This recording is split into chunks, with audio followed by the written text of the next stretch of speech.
Hey there everybody, it's Caitlin, your cute girlfriend. Welcome back to my channel, and if you're new here, we are filming content that as a new mom I would want to watch and want to hear about. So this is going to be another episode in my Diary of an Infant Mom or New Mom Diaries series, and I want to say this is like episode 2 or 3, so if you are new here and interested in this series, go back and check out the rest of my videos. Now today we're going to talk about weaning. My daughter is 10 days shy, 11 days shy of 12 days. Today's the 15th. She's 12 days shy, so a week and a half shy of 7 months old, and we have started the weaning process. And I'm going to talk about everything that we've done so far, everything that's been recommended to me, and how the process is going. And this video is called Baby-Led Weaning. Is more than just starting solids, because baby-led weaning is an entire process. It doesn't just have to do with baby's first foods and introducing solids.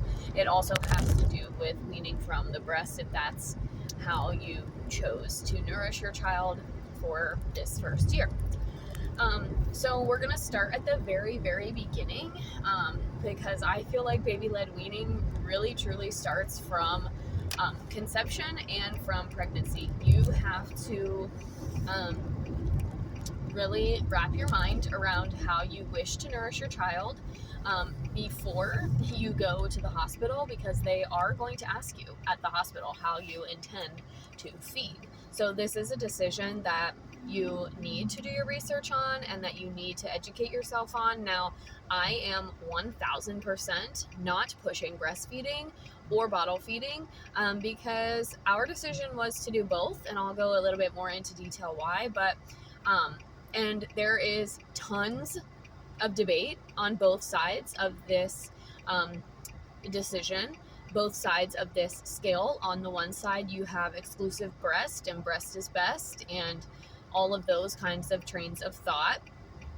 And to that, I say, I'm going to give a little, like, some snippets of advice. Breast is physically demanding, and requires a lot of support from your village or your support partner.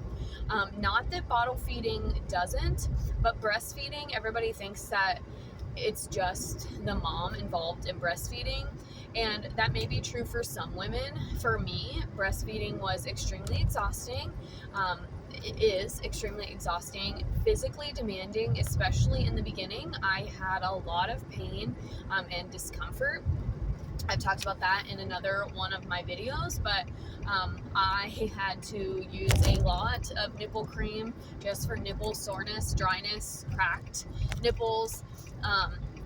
My daughter did not have a problem latching, but even still, letdown and engorgement was very, very painful, and especially when my milk came in, it was very painful.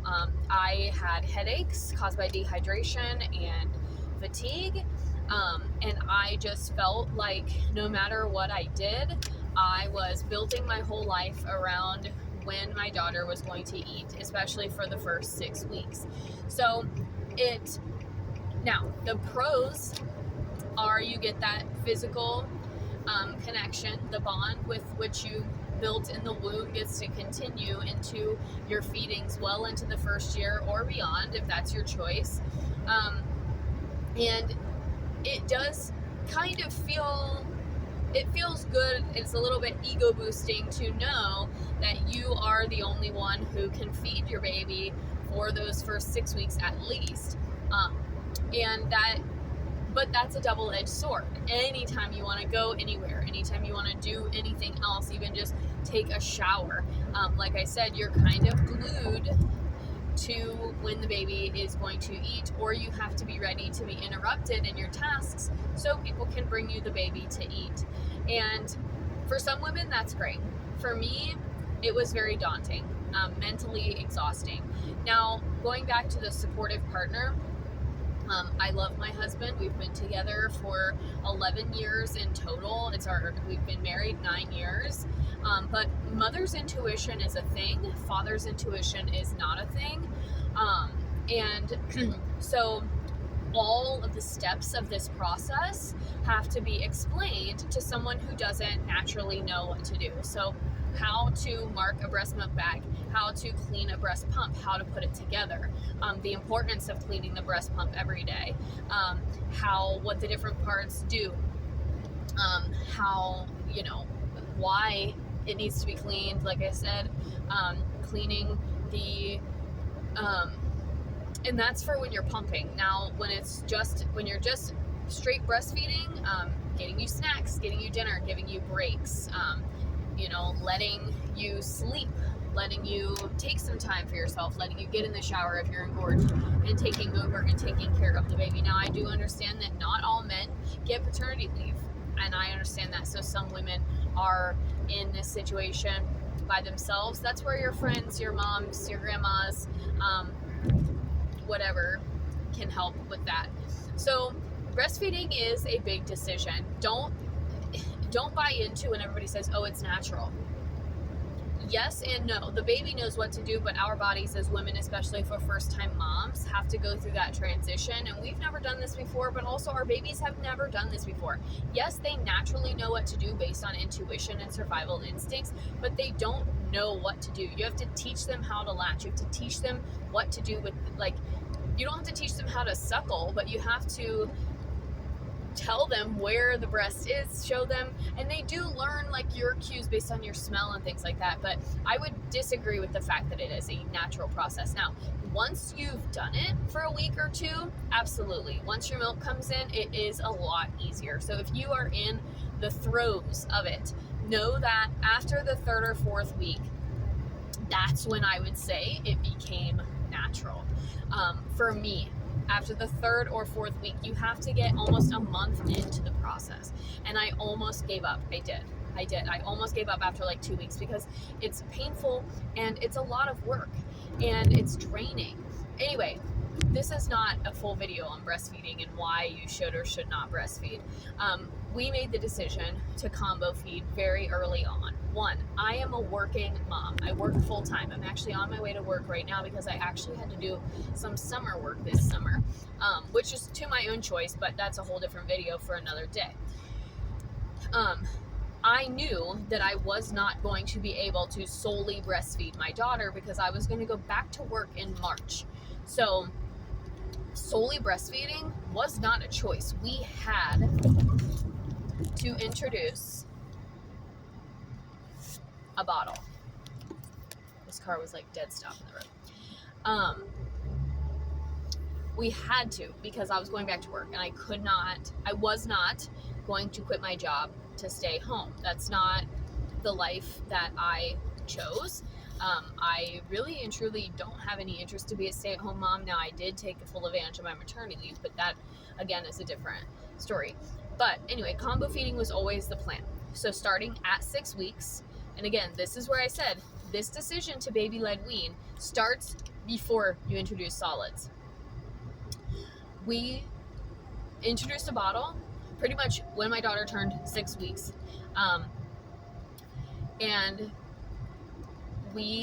And actually, if I go back and read all of our stuff, it might have actually started 3 weeks.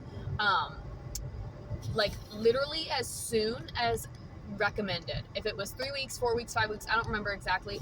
But as soon as we got to that point, we started doing a bottle. And it might have even been 3 weeks. Pretty much the idea behind not introducing a bottle right away is that they don't get nipple confusion, but nipple confusion is a myth that several different sources have debunked. And my daughter actually took a bottle in the hospital, and you can do that. You can provide formula as a supplement in the hospital. My daughter had to have it because she had some low blood sugars. So that started that process right away. But literally as soon as we could, on the day that they were like, okay, it's, your latch is good, you're good, go ahead and start bottles, we introduced a bottle. Now, did we give her a bottle every single feed? No. It was my husband would give her a bottle one day, every other day.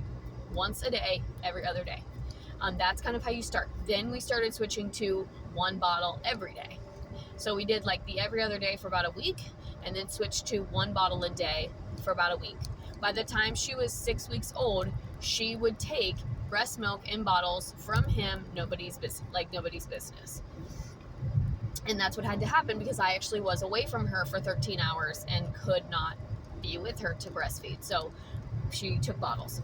So that's the decision number 1. If you truly want to baby-led wean and be baby-led in your weaning process, then you have to the pros and cons of bottle feeding. But just really quick, pros: you don't have to be the only one to feed your baby, but you can, and you can still get that bonding, you can still get the snuggles, you can still do all the things from a bottle, but you don't have to be the only one to feed your baby. It offers up a lot more freedom, a lot more flexibility. Now, you can pump into bottles and do which is what some people choose to do, so their babies are getting their breast milk, and that's a decision. However, after kind of switching to an exclusive pumper, which we'll talk about later on in the video, that would not be my choice. If I was going to bottle feed, I would just do straight formula from the beginning, because pumping is exhausting in and of itself. We're going to talk about that in just a second. So I returned to work. When my daughter was just shy of 13 weeks old, and I was very fortunate to do that. So even when I was on maternity leave, I would give her a bottle every now and again. There would be days where she just would not nurse, and she got sick a couple of times. She was snacking, popping on and off the breast, so I would give her a bottle instead. So again, it allows for a little bit more flexibility. Now, also, when you start bottles, you're going to also want to start pumping. That's a whole thing. They'll talk to you about that in your breastfeeding class. If people want, comment, you can comment more info or comment breastfeeding, and I can do my personal journey with that and when we started that and all of that. I did talk about that some in some of my other pump videos, but when you start bottle feeding, you also want to start pumping, because you have to, at least in the beginning, at least for the first 6 months, you need to be simulating the breast at every feed to keep up the supply. Now, with that being said, my supply has dipped several times throughout this journey, which is one of the reasons that I'm filming this video and that we're talking about weaning, because like I said, my daughter did get sick a couple of times. Vacation is sometimes hard, and as they get older, they get more efficient at nursing, but also they get less patient with nursing, and they don't want to, because in order to express the milk, they have to do simulation of the breast, which is really fast sucking, and then they do more rhythmic slow sucking. And my daughter doesn't want to take the time to go through all those steps. She wants the milk right away. The milk is instant gratification for the baby, and there's less frustration. So that's where we're at about right now. And for the past month or so, I've been struggling with the debate in my mind internally on whether to wean or not. We started solid foods probably around when my daughter was 4.5 months old. Now, that is a bit early by some stages. But again, this goes back to when she was a newborn. People were asking me how breastfeeding was going, and at that point, because I had had such pain and I was not a super big fan. I grew more fond of it when she was 3 to 4 months old. Now that we are talking about weaning, it does make me a little sad to know that I'll not have those feedings anymore. But overall, I'm very happy with my decision, because I'm tired of the pressure of performing and providing and producing a certain amount of milk every day. Because that's just not what's happening, and we'll talk a little bit more about that as we go through, but this video is a little scatterbrained, I apologize. So when she was a newborn and people asked me how it was going, I said as soon as she's able to start solids, I'm gonna be done breastfeeding, because I just had a rough start. Now, that timeline has since gotten extended, because like I said, we started solids about when she was 4.5 months old, which again may sound early. We started with purees only for about 2 weeks, and we just did 1 puree a day. For example, her first food was applesauce. It's a classic, and I pureed some peaches in my food processor, and we tried those. Pureed a mango in my food processor, we tried that. Pureed some carrots in my food processor. I didn't use any cans, nothing. Now, I've gotten a little bit less crunchy about that as we've gone forward, but in the beginning, we truly were trying to do only single ingredients, and that was more my husband than me, if I'm being 100% honest. So, but there are 3 key indicators that your baby needs to have before you can safely start solid foods. And the one is a little flexible because you can do spoon feeding purees. Your baby pretty much needs to be able to sit up on their own, mostly unsupported. Now, you can have like a backrest, or you can incline them a little bit, but for the most part, they need to be able to sit up unsupported, but they definitely need to hold up their head and neck. They should be able to hold up their head and neck straight, just like an adult would, so their throat and airway is completely aligned, so we don't have any choking hazards. Now, that's step number 1, and this is the one that can cause people to start solids a little bit later, is if their baby is a little bit later to sit unsupported. So this is where this video is going to get a little, just bear with me. I'm just talking about my journey. Development is a spectrum, and that's not to say that if your baby develops a certain skill later than my daughter, that something is developmentally wrong with your child. But my daughter sat up she was probably around 3.5 to 4 months when she was able to sit fully unsupported. Maybe a little bit more than that, maybe 4.5 months, but she would sit with her hands in front of her. She could lean forward. She would sit up with a pillow or something behind her. And if they can do that, that's okay. The biggest one that my daughter exhibited was number 2, and that's interest in foods other than milk and bottles. So she was showing interest in my water bottle with a straw. She was showing interest in bowls of food that my husband and I were eating, and she was showing interest in reaching for our forks and spoons.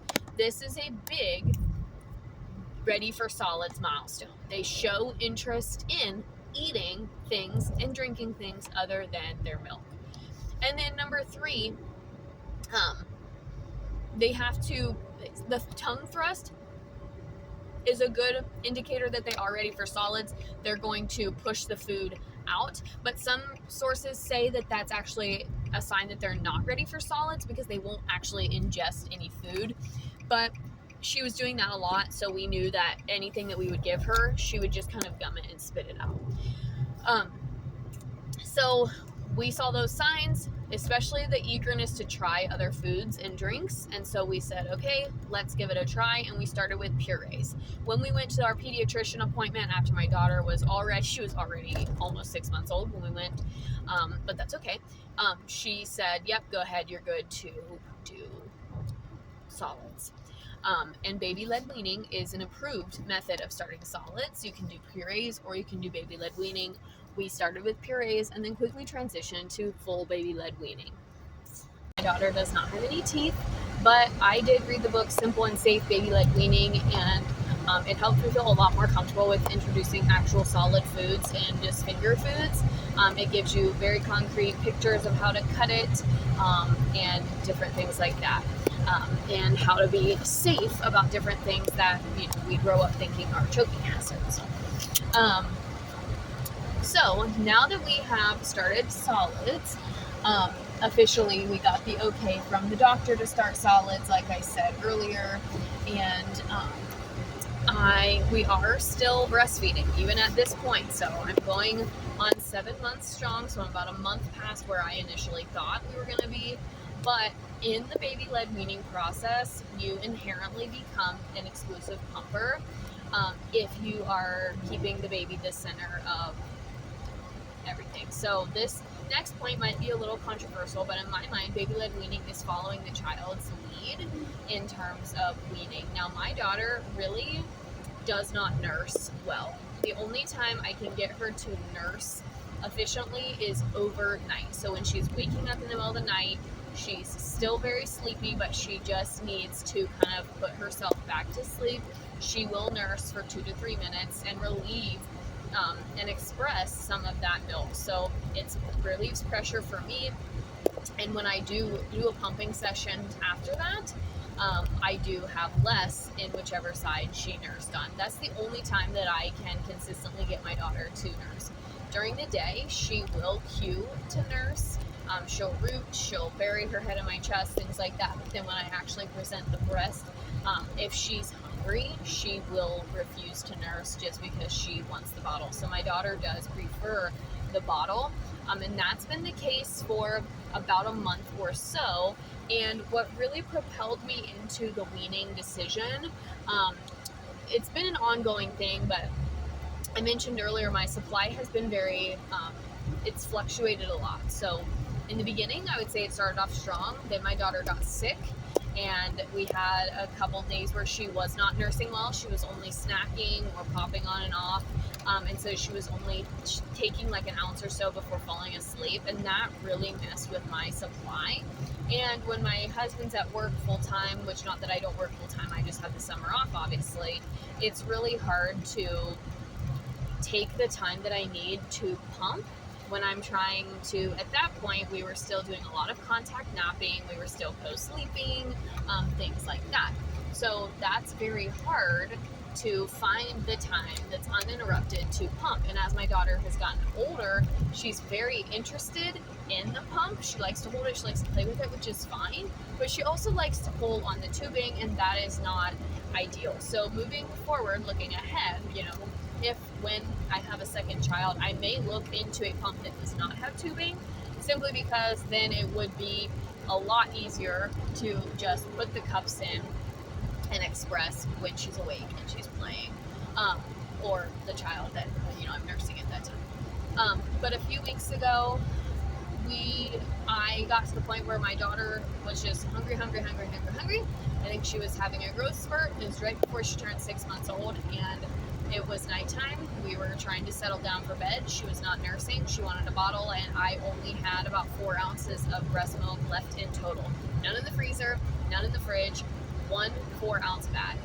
And I was very stressed about the fact that she was going to go to bed hungry, even though my daughter is very healthy.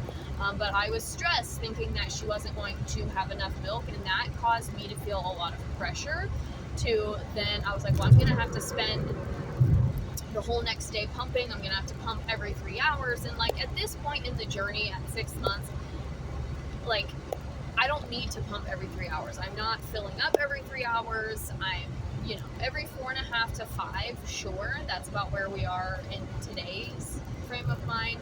But to pump every 3 hours, by the time I get done, it really ends up looking like 2 hours later you're hooking up to the pump again. So that's where earlier in the video I said being an exclusive pumper is very hard, and it is a tough choice. Some women have no choice but to be an exclusive pumper. But for me, it's not the best. And my sister-in-law had said before, if it's the choice between pumping and nursing, I'm going to choose nursing. And I think every single mom who pumps would agree. It's so much easier just to put the baby on the breast. But when your baby doesn't nurse for whatever reason, then you have to hook up to the pump because you are so physically uncomfortable. And it's just a lot. It's a lot of cleaning. It's a lot of, we went through a lot of storage bags, which I got a lot of them for free. So that was great. So that's not an issue. And, going back to the pros and cons, breastfeeding obviously is cheaper. We had to then, as of that day, I told my husband I was going to buy some formula because I just was afraid that she was going to go to bed hungry. So I kind of nosedived into research on weaning from the breast and how to wean. And the recommendation is to just call your lactation hotline, but I'm so much of a problem solver, want to do things myself, don't like asking for help type of person, that I just try to, I asked my mom, of course, and my mom was a mother-infant nurse for a while. Obviously, she had 4 children. She did a combination of nursing and bottle feeding. And I just was trying to figure out how, and I had asked the pediatrician at the last appointment how to go about introducing formula, and she gave me some advice there. So always ask your pediatrician, let your pediatrician know if you are going to start weaning and your method for doing so. Now, the dangers of just cold turkey, I'm just going to stop giving her breast milk. Obviously, Your body needs time to phase that out. So that brings us to so step number one in this whole process is deciding your feeding journey. There's no right or wrong, pros and cons to both. Do your research, talk to other moms. Step number two is implementing that. So in the hospital, when you're given the option, following through with that. And really follow through is a big thing. If you want to try breastfeeding, then give it a try. If it's truly not going well after 2 to 3 weeks, then talk to your lactation consultant, talk to your nurses, talk to whomever, and get your baby fed, but also take care of yourself. Because fed is best, end of the day. Fed is best. And so number two is follow through. Number three is, like I said, implementation. And for us, we knew it was combo feeding, so we had to implement that on the day that they said we could, 3 weeks, whatever I talked about earlier in the video. And then just ride it out. Go with the flow. And, I started this, baby led weaning is more than just starting solid foods. It's about knowing your baby. I know that my baby prefers a bottle, except for at night, but she still likes the breast for comfort. So she will still root if she is fussy, if she is getting sleepy. That's one of her cues. So that doesn't necessarily mean that she wants to nurse. She just wants to be close and wants maybe some milk, or wants to take a nap or whatever. And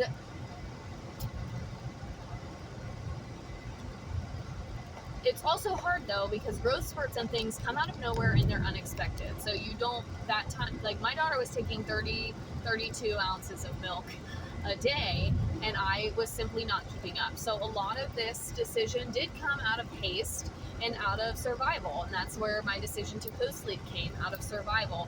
And a lot of that, there's nothing wrong with that. And I've had to give myself a lot of grace in this decision.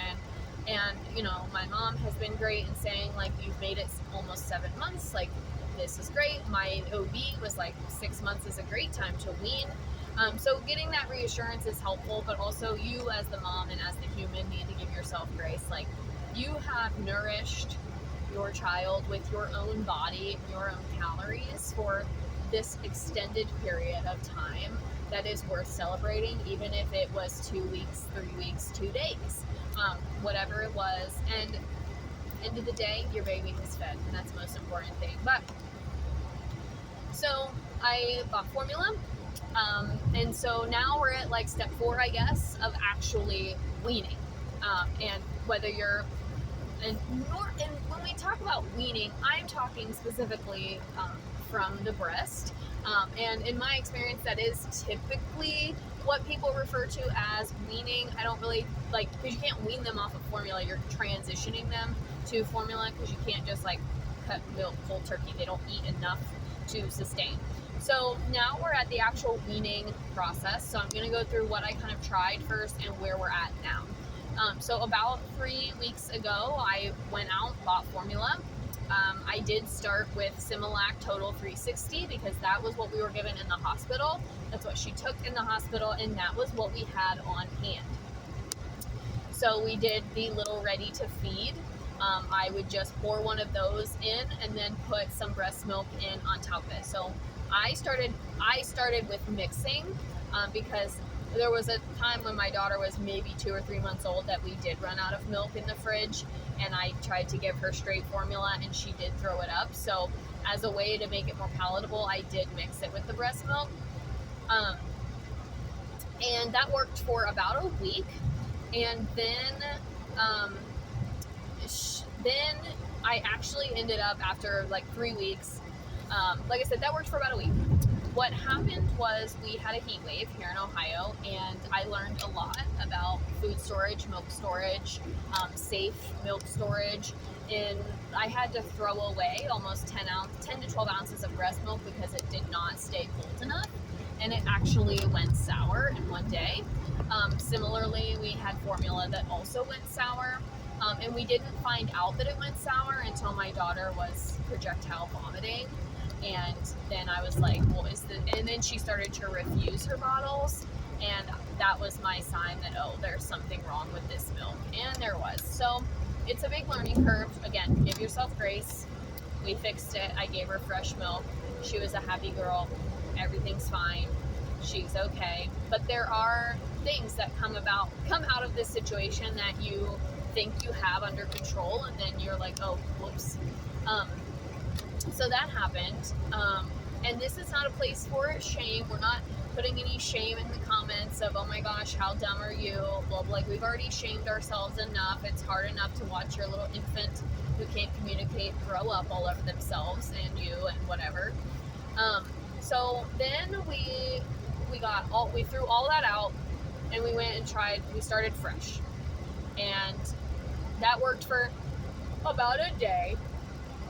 And then we were back in the situation, like, she was refusing the formula bottles.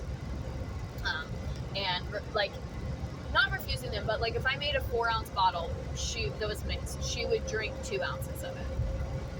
Then if I made a 5-ounce, because that's what she normally took, she would drink 2 ounces. So in one day I threw out like 10 ounces of milk just because she didn't drink it. Now, it's important to note that while this is happening, I'm also introducing solids. So I'm going to go through first before we move forward in that scenario.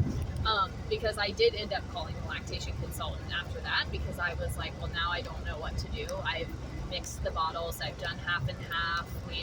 I've kept pumping when I could, and I'm pumping whenever I feel full. But now we're to the point where she's not drinking as much as she normally does, and she's refusing bottles, and she doesn't nurse. Well, she started nursing a little bit better, I think, because the milk tasted better, but that's beside the point. So then my supply dipped again because I wasn't getting as much when I was pumping. So it was a whirlwind of a week. So then I called lactation, and they gave us a set plan, which I will go over in a second. So if you want to skip ahead to the next segment, I am going to talk briefly about how I'm doing solids. So I mentioned earlier in the video that I started with purees first. I load the spoon, feed her the puree. That was for the first week to 10 days, one puree at one meal at one point in the day. That was it. We started off with applesauce, or if it wasn't like actual purees, things that were soft and malleable. So a sweet potato was one of her first foods. Applesauce, like I said, I have one of those like passy things that you can put fruit into, and then she sucks on it like a pacifier to get some juice. So we did some strawberries in that, we did some peaches in that, just as a way for her to get some different flavors. So we did try that. And we also were very big on introducing allergens early. So one of the first foods that my daughter had was actually peanut butter, and she loves it.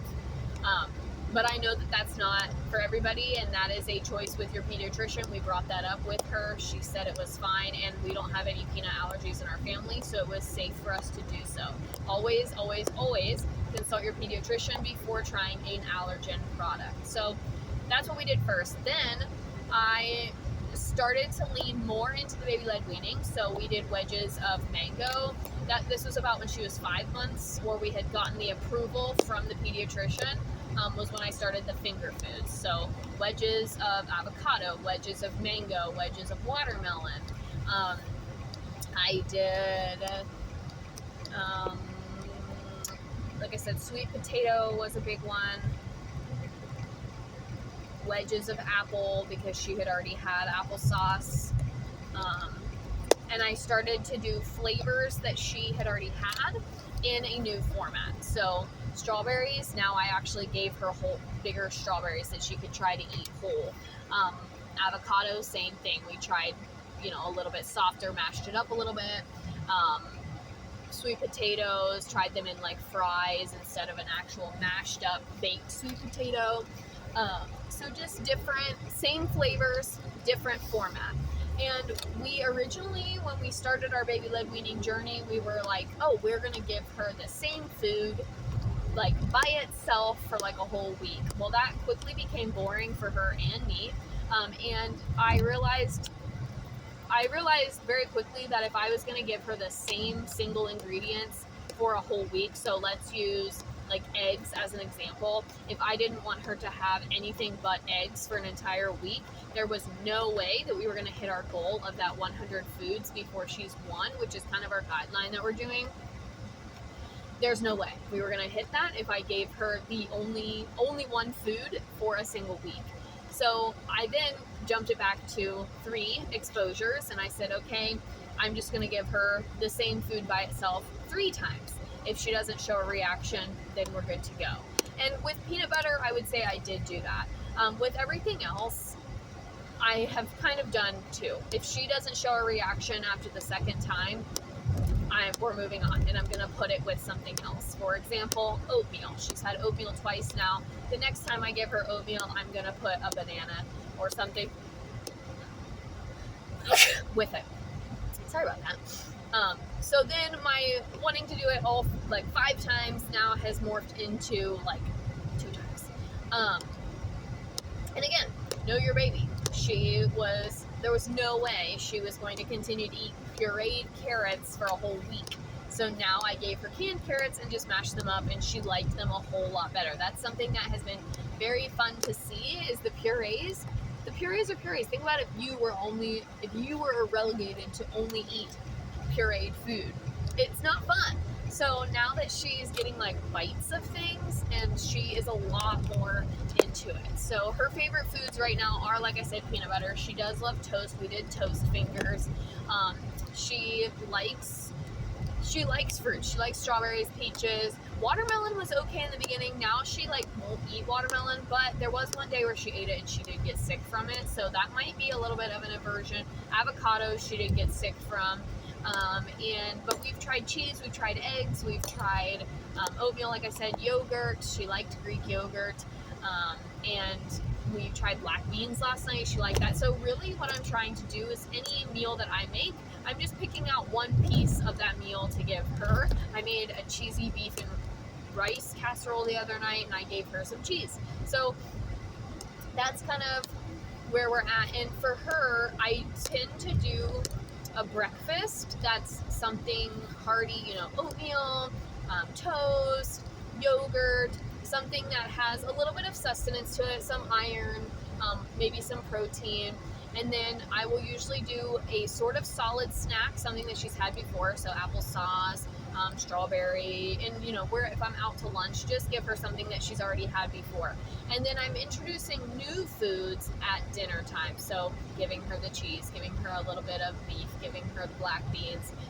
That's what I'm doing, all of my new food introductions. Now, this is not bound by science. They actually recommend doing new food introductions earlier in the day so you can watch and assess for a reaction.